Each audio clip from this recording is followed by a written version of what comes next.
আসসালামু আলাইকুম, ওয়াজডেক পক্ষ থেকে স্বাগতম। আজকে আমরা দেখাচ্ছি চ্যানমিং টেবিল ক্লকের অ্যালার্মটা কীভাবে সেট করবেন।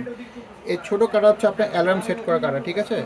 এটাকে আপনার এখান থেকে আপনার ঘোরাতে হবে। এই যে আপনার দুটো হুইল দেখতেছেন, একটা হচ্ছে আপনার টাইমের সেট করা হুইল, যেমন এই হুইলটা হচ্ছে আপনার টাইমটা সেট করে, আর এই হুইলটা হচ্ছে আপনার অ্যালার্মটাকে সেট করবে। সো অ্যালার্ম সেট করার জন্য আপনি এই হুইলটাকে ঘোরাবেন ক্লক ওয়াইজ। আমি ঘোরাচ্ছি। ফর এক্সাম্পল ধরেন আমি দুইটা দিকে দিলাম, দিয়ে এখন আপনি জিনিসটাকে অন করে দিবেন। তখন দেখা যাবে যখন আপনার অটোমেটিক যখন দুইটা বাজবে, ঘুরে যখন দুইটা বাজবে, অটোমেটিক বেল আপনার অ্যালার্মটা বাজবে। আমি একটু দেখাচ্ছি একটা ডেমো করে। এখন আমি এটাকে ঘুরাচ্ছি, দুইটার দিকে নিয়ে আসতেছি,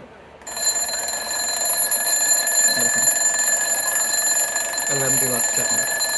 আর অবশ্যই অ্যালার্মটি সেট করার পর এই বাটনটাকে আপনি অন করে দিবেন, তাহলে অ্যালার্ম বাজবে, নাহলে কিন্তু অ্যালার্ম বাজবে না। এটা হচ্ছে অফ, মানে অ্যালার্ম ফাংশন অফ।